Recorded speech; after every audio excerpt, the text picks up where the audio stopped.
राजस्थान विधानसभा में हमारे नेता प्रतिपक्ष सम्माननीय टीकाराम जूली जी, NSUI के राष्ट्रीय अध्यक्ष नौजवान साथी विनोद जाखड़ जी, हमारे विधायकगण सुरेश जी, वीरेंद्र जी साहब, इंद्रजीत भूलिया जी, मनीष जी, हमारे पूर्व विधायक इंद्राज जी, राकेश पारिक साहब, हमारी चमू से विधायक शिखा मीर जी, बलेंद्र जी, अनिल चोपड़ा साहब, बगासा जी, राकेश मीना साहब, राहुल बाकर जी, भाई सामोदा जी, जिन्होंने इस कार्यक्रम को आयोजित किया, उत्तम जी, राहुल साहब, महावीर जी, संदीप जी, सभी जो मंच पे हमारे सामने बैठे, आप सब लोग जो इस कार्यक्रम में आए।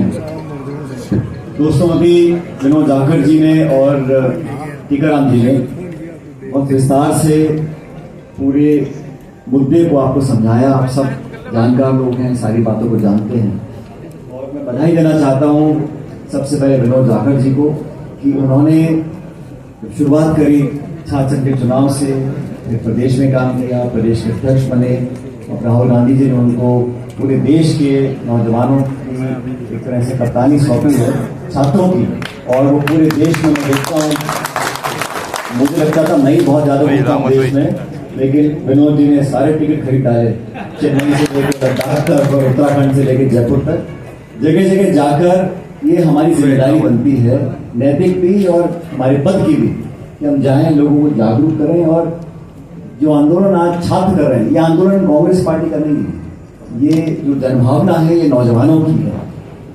अभी जूली जी ने बहुत जोशीला भाषण दिया और मैं जूली जी को बहुत लंबे समय से देख रहा हूँ। टीकाराम जी, आपने जब शुरुआत करी, जिले में आप अध्यक्ष बने, जिला प्रमुख बने, मंत्री बने, और आज खड़गे साहब और राहुल जी ने आपको जिम्मेदारी जो दी है, लगातार देख रहा हूँ आपकी भाषण शैली और आपकी रिसर्च और जिस जज्बात से आप बातों को रखते हैं, उसमें आज बहुत ऊंचाई तक आप पहुंच चुके हैं। मैं आपको बधाई देना चाहता हूँ। टीकाराम जी के साथ काम कर चुका, आप जब जिला अध्यक्ष थे तब मैं जयपुर में अध्यक्ष था और हमने मिलकर काम किया है। दोस्तों, बहुत लंबी चौड़ी बात नहीं है, लेकिन दो चार मुद्दे जिनको उन्होंने भी उठाया, मैं सिर्फ एक अलग परिप्रेक्ष्य बताना चाहता हूँ। हमारे साथी ने कहा लोकतंत्र में असहमति कितनी होनी चाहिए, नहीं होनी चाहिए, इस पे लोगों के अलग अलग विचार हो सकते हैं। और कई बार हमें कहा जाता था कि हिंदुस्तान की संसद के अंदर, हिंदुस्तान की राजनीति में इतनी सारी पार्टियां हैं और हमारी आम सहमति नहीं बनती। चीन को देखो, वहां पे एक पार्टी का शासन है और कितना विकास हो गया, ये तुलना करते थे लोग। और मैं इसलिए कह रहा हूं कि जब हमारे देश का निर्माण हुआ था तो हमारे यहाँ जो विविधताएं हैं वो किसी और मुल्क में नहीं है, और हम सबको साथ रखने के लिए हर आवाज को सुनना बहुत जरूरी था। 47 के बाद जब नेहरू जी प्रधानमंत्री बने, उनके लिए बड़ा आसान होता, एक ऐसी प्रणाली बनाओ चुनाव की जहां कांग्रेस ही 200 साल तक राज करे, लेकिन हमने सबको मतदान का अधिकार दिया, सबको संविधान के माध्यम से जो एक हौसला अफजाई हुई, उसी का परिणाम है कि आज देश इतना आगे पहुंच चुका है। लेकिन जैसा राहुल जी का भाषण में सुन रहा था कल देहरादून में, उन्होंने जो बात बोली, एक बार भी उन्होंने बीजेपी का नाम नहीं लिया, उन्होंने कांग्रेस का नाम नहीं लिया, उन्होंने सरकार की आलोचना नहीं की। उन्होंने कहा कि हमारे देश में धीरे धीरे जो व्यवस्था बन गई है वो लोगों का पैसा चूसने की मशीन बन गई है शिक्षा के विभाग में, और उसके ऊपर अन्याय हो रहा है। आप कोचिंग करो, ट्यूशन करो, किराया दो, मेस का किराया दो, खाने का, किताबों का, लाखों रुपए गरीब परिवार अपना पेट काट के उस पूंजी को अपने बच्चे बच्चियों के भविष्य में लगाता है। उसके बाद पेपर लीक हो जाता है, फिर कैंसिल होता है, और कई बार जैसे CBSE में हुआ, जो पेपर चेक करते हैं वो ऑनलाइन मार्किंग कर रहे हैं, उसमें पेपर बच्चे ने लिखा क्या है, नंबर कुछ और आ रहे हैं। तो अगर 2, 10, 20 के साथ होता है तो बाकी लाखों बच्चों को लगता है कि भाई क्या विश्वास हमें है इस व्यवस्था के ऊपर कि हमारा पेपर ठीक चेक हो रहा है कि नहीं हो रहा है।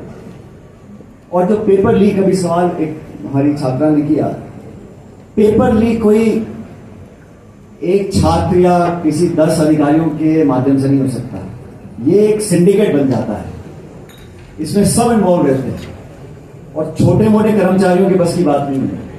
ये तो बड़े स्तर पर, मैं नहीं कह रहा हूं उनकी मिलीभगत है, लेकिन जानकारी के अभाव में इतने बड़े स्तर पर कोई पेपर लीक नहीं कर सकता।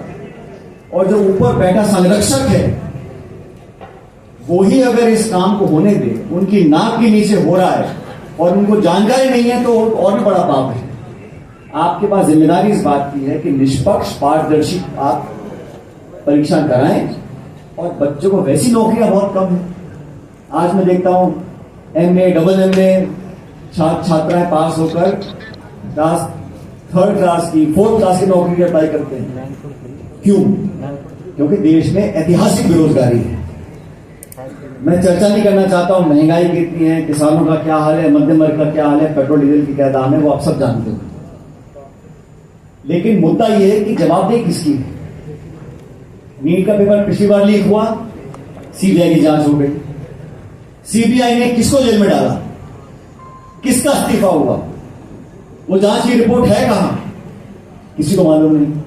तो हेडलाइन मैनेजमेंट, एक नया शगुफा छोड़ दो, लोगों का ध्यान वहां डाइवर्ट कर दो, ये तो इंतजार करते हैं मुद्दा जैसी ठंडा पड़े किसी और मुद्दे को लेकर आ जाए। लेकिन ये छात्र घर में 1 या 2 हो सकते हैं, लेकिन भविष्य पूरे परिवार का रहता है। ऐसा कोई बाप नहीं है, ऐसी कोई मां नहीं है जो नहीं चाहती कि हमारे बच्चे हमसे आगे बढ़े। चाहे वो रिक्शा खींचता हो, ठेला लगाता हो, नौकरी करता हो, नेतागिरी करता हो, हर माँ बाप चाहेगा कि मेरा बच्चा बच्ची मुझसे आगे जाए, मुझसे अच्छी उनको तालीम मिले, शिक्षा मिले। शिक्षा के लिए लोग अच्छा स्कूल ढूंढते हैं, ट्यूशन कराते हैं। लेकिन राजस्थान में, जैसा मैंने पहले भी कहा, चिकित्सा और शिक्षा सबसे महत्वपूर्ण डिपार्टमेंट्स हैं। अगर कोई सरकार गर्भवती महिलाओं को मरते हुए देख सकती है, कोई सरकार छोटे बच्चों को छत से दबता हुआ मरता हुआ देख सकती है, तो सरकार से उम्मीद नहीं करनी चाहिए। लेकिन देश में आज जो माहौल बना है, ये हमारी देन नहीं है। हम तो विपक्ष में बैठे 12 साल से केंद्र में और 2.5 साल से इस प्रदेश में। लेकिन जो लोग चिल्ला चिल्ला कर बोलते थे महंगाई, करप्शन, बेरोजगारी, आप में से कितनों को पता है कि आज देश में जो लोकपाल का नाम क्या है? किसी को मालूम है कौन है हिंदुस्तान का लोकपाल या प्रदेश का कौन है? उस पर पूरे देश में मनमोहन सिंह जी को क्या क्या लोगों ने नहीं कहा। आज वो भला आदमी दुनिया में नहीं है। मुझे सौभाग्य रहा कि मैंने उनके साथ काम किया। उनसे नेक और ईमानदार और सहनशील आदमी कोई नहीं हो सकता। मनमोहन सिंह जी को सदन के अंदर क्या क्या बोला गया हमने सुना उस बात, लेकिन आज दुनिया याद करती है। आज के दिन अच्छे दिन है या मनमोहन सिंह जी वाले अच्छे दिन थे? उन्होंने क्या कुछ नहीं किया। 10 सालों में देश की आर्थिक व्यवस्था, देश में सबको साथ लेकर चलना, कोalition सरकार को लेकर चलना, हमारी परमाणु करार से लेके तमाम भर का जो कानून बने, नरेगा से लेके सूचना का अधिकार, शिक्षा का अधिकार, ये सब कांग्रेस सरकार ने बनाया। मैं कल गांव में गया, मैंने पूछा भाई नरेगा के क्या हाल है? साहब वो तो बिल्कुल नाम खत्म, नाम बदल दिया और कार्यक्रम ठप। 2-3 दिन पहले मैं बांसवाड़ा में था, सारा क्षेत्र आदिवासी भाई बहनों का है। नरेगा से मजदूरी कौन करता है? कौन सेठ साहूकार जाके तसला मट्टी पटकता है? गरीब लोग जाते हैं जिनको कमाई के लिए 100-200 रुपए मिल जाए जेब में डालने के लिए। नरेगा बंद कर रखी है। जो अच्छे काम करके गए थे उनको समाप्त कर दिया। और आज ऐसा माहौल बन गया कि एथेनॉल हम पे थोपा जा रहा है। अरे हमको नहीं डलवाना पड़ेगा। गाड़ी मोटरसाइकिल इंजन ठप हो रहे हैं, कोई परवाह नहीं। ये जो काम हो रहे हैं ये क्यों करे जा रहे हैं? उनको पता है चुनाव आएगा, परिसीमन करवा देंगे। जो नेता ज्यादा बोल रहा है उसकी सीट आरक्षित करवा देंगे, और कोई ज्यादा ही बोल रहा है तो 2-5 दिन हवाला पर पड़ा देंगे, उसको मुख्यमंत्री बना देंगे। ये जो सरकार का काम करने का तरीका, मैं इसलिए बता रहा हूं कि नौजवानों को समझना पड़ेगा। चुनाव की हार जीत ही इन लोगों का भविष्य है, और कोई मापदंड नहीं है।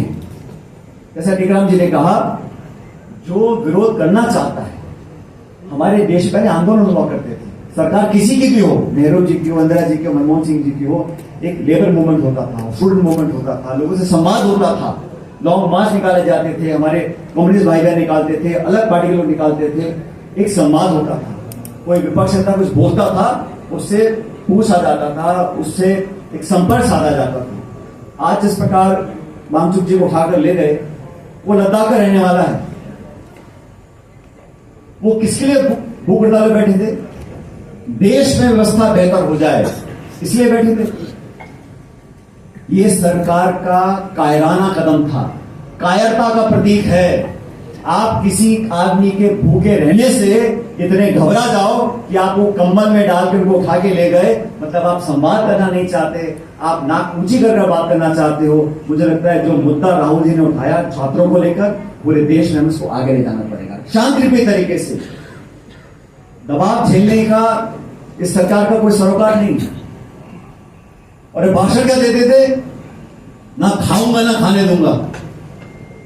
अभी जूली साहब अयोध्या में आपने जिक्र किया, वो ट्रस्ट के चेयरमैन है अयोध्या राम मंदिर के। वो तो चुनाव जीत के नहीं आए, उनको तो अपॉइंट किया है ना। नाम क्या उनका? चंपत राय।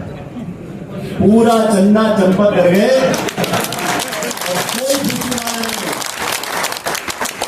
और कोई आगरा गया था कार्यक्रम करने के लिए। मैंने कहा भाई आप यूपी के लोगों वहां क्या रहा है चंदा चोरी का? मतलब एफआईआर हो गई, किसके खिलाफ हुई है? एक ड्राइवर, एक चपरासी और एक बाबू।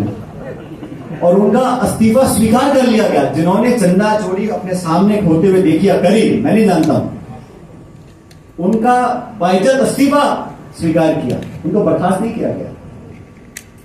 उत्तर प्रदेश के मुख्यमंत्री और दिल्ली के जो और ये खबर तो बाहर आई है चंदा चोरी की, ये कोई खुफिया तंत्र है जिसे बाहर निकाली है खबर। हमने तो आगे लगाया नहीं था, और ना किसी पत्रकार की हिम्मत है जाके वहां पे जांच कर ले। जो भी हो, लेकिन भगवान राम के नाम पर जो व्यक्ति श्रद्धा से अपनी हैसियत के हिसाब से 2 रुपए, 5 रुपए, 100 रुपए, 500 रुपए हम चंदा क्यों देते हैं? पुण्य का काम करते हैं, किसी का भला होगा, मंदिर का अच्छा निर्माण होगा, गरीब की सेवा होगी। उस पैसे को आप चोरी कर लो। जिस भगवान नाम के नाम पर आपने राजनीति करी 25-30 साल तक, उस चंदे की चोरी कर लो, इससे बड़ा कोई पाप नहीं हो सकता। लेकिन कोई जवाब नहीं आया, वहां कोई जवाब नहीं। सोनम वांगचुक 20 दिन भूखे रहे, हड़ताल करी, उनसे कोई जवाब नहीं, उनको डाला कंबल उठा के ले गए। किसी भी हद तक जाने को तैयार है। इतने बच्चों जिनको आज हमने श्रद्धांजलि दी है, ये किसके बच्चे थे? इस देश के नागरिकों के बच्चे थे। वो अपनी जान लेने के लिए विवश। कल्पना करो, कोई बच्चा अपनी जान लेने के लिए मजबूर हो जाए, उस परिवार पे क्या बीतती होगी? ये डंडे के जोर पे लोगों को चुप कराना चाहते हैं। ये जो वर्दी वाले लोग, इनके बच्चे नहीं है क्या? हमारे फौजी जो हमारी सरहद रक्षा करते हैं, उनके बच्चे पोते नहीं है? जब आदमी का घमंड और अहंकार इस सीमा पर पहुंच जाए, उन्हें कोई परवाह नहीं है। प्रधानमंत्री दुनिया में हर देश में घूम के आते हैं, मेडल लेके आते हैं, कोई पुरस्कार मिल जाता है उनको। लेकिन यहां देश में क्या हो रहा है? नौजवान इस देश का भविष्य है। और मेरी बात याद रखना, ये जो नौजवान देश हमारा है, ये हमेशा नौजवान नहीं रहेगा।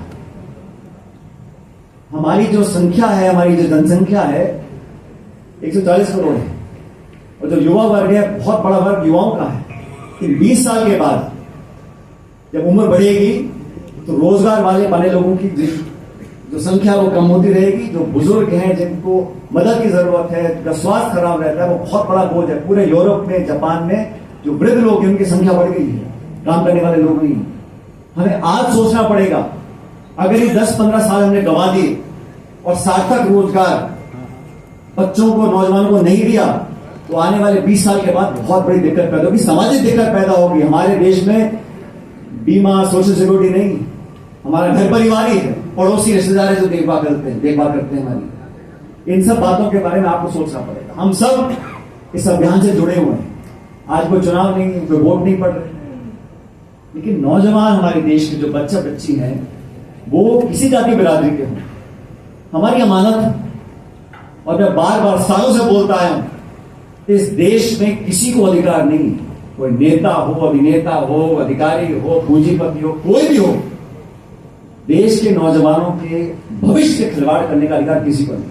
आप राजनीति करो, वोट मांगो, अलग बात है, लेकिन जवाबदेही तय होनी पड़ेगी, पारदर्शिता लानी पड़ेगी। इतने सारे पेपर लीक होने के बाद कोई बयान नहीं, कोई गिला शिकवा नहीं, कोई माफी नहीं, कोई अकाउंटेबिलिटी नहीं, ऐसा नहीं चल सकता। और ठीक कहा, संविधान बहुत बेहतर है हमारा, लेकिन अम्बेडकर जी ने कहा था संविधान कितना बढ़िया बना लें, लेकिन अगर चाहने वालों की नीयत में खोट आ गया तो एक कागज की किताब कुछ नहीं कर सकती। इसीलिए राहुल गांधी जी और खड़गे साहब हम सब इस संविधान को अपना धर्म मानते हैं। संविधान से देश चलता है, कानून से देश चलता है। अभी जैसा आप कहा रूली जी ने, ये 240 सांसद बीजेपी के पास हैं और नायडू जी, नीतीश कुमार के सांसद मिला के सरकार चल रही है। गठबंधन की सरकार है, लेकिन अपने बिल पास कराने में कोई दिक्कत नहीं आती। तो ये बीच में ऐसी क्या जरूरत पड़ गई कि शिवसेना, टीएमसी, आम आदमी पार्टी और एनसीपी, इन सारे सांसदों को आप लेकर आ रहे हो अपनी तरफ। ये लोग संसद के अंदर एक मैन्युफैक्चर्ड मेजोरिटी बनाना चाहते हैं, जो मेजोरिटी जनता ने नहीं दी 24 में। एक मैन्युफैक्चर्ड मेजोरिटी बनाकर गैर कानूनी तरीके से, गैर संवैधानिक तरीके से परिसीमन लाना चाहते हैं। परिसीमन करने का सिंपल सा क्राइटेरिया है साथियों, पहले जनगणना होती है, फिर परिसीमन का आयोग बनता है, आयोग की सिफारिश होती है और फिर सरकार लागू करती है, पार्लियामेंट के थ्रू लागू करती है। ये जनसंख्या होना देना चाहते ही नहीं है। जनसंख्या होगी, आंकड़े आएंगे, असलियत सामने आएगी, लोग डिमांड करेंगे, तो जनगणना से पहले ये सांसदों को इधर उधर कर परिसीमन का विधेयक पारित कराना चाहते हैं। इनका ध्यान इसमें नहीं है कितने बच्चे हमारे परेशान हो रहे हैं, अपनी जान लेने के विवश हो रहे हैं। इनको तो अपना राजनीतिक स्थिति, जो अपना मकसद है, वो साधना है। इसलिए देश नौजवानों का है, भविष्य आप लोगों का है। हम सब आपके साथ खड़े हैं, राहुल गांधी जी हो, हम सब लोगों, पूरे देश के लोग नौजवानों के साथ खड़े हैं। हम सिर्फ न्याय चाहते हैं, हम जवाबदेही चाहते हैं। और ये कितना भी लोगों को परेशान करें, आंदोलन को रोकने की कोशिश करें, हम नौजवानों के साथ खड़े रहेंगे। विनोद जी, हमारे तमाम साथी यहाँ मौजूद हैं। हम सब पूरे देश प्रदेश में जा रहे हैं, लोगों को हिम्मत बना रहे हैं। हमारी जिम्मेदारी बनती है। देखो, चुनाव में क्या होगा, सरकार किसकी बनती, बात की बात है, लेकिन आज मौका है, हमारी नैतिक जिम्मेदारी है विपक्ष के नाते भी और इस देश के नागरिक होने के नाते कि नौजवानों के साथ खड़े रहें। आप सब हिम्मत के साथ सरकार से लड़ते रहें और अंत में जीत नौजवानों की होगी, जीत इस देश के लोगों की होगी, जीत आप लोगों की होगी। मैं तो संबोधन का धन्यवाद करना चाहता हूँ कि आपने बुलाया, हम सबको संवाद का समय दिया। इसी प्रकार के कार्यक्रम और हम करते रहेंगे। लेकिन राजस्थान में अंत में इतना कहना चाहता हूं, राजस्थान में सरकार जो चल रही है, यहां सरकार बोलती है कि किसान तो साल में 20 दिन काम करता है।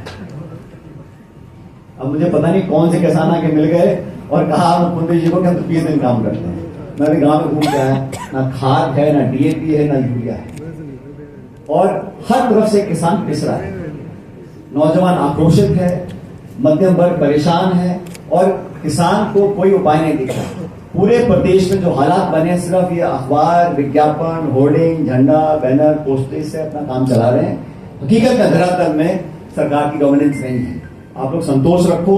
और जैसा भी सबने कहा, 2.5 साल के बाद चुनाव है और हमारी पूरी कांग्रेस पार्टी एकजुटता से लगी हुई है। जनता के बीच हम जा रहे हैं, माहौल हमारे पक्ष में है और जो जो आपकी उम्मीदें हैं, अभी एक साथी ने कहा केस के बारे में कहा, पेपर लीक के बारे में कहा, कांग्रेस का शासन जब बनेगा राजस्थान में, सबसे पहली प्राथमिकता हमारी नौजवानों की रहेगी, उनके भविष्य की रहेगी। आप सब लोगों का बहुत बहुत धन्यवाद। मेरी बात को सुना। जय हिंद, राम राम।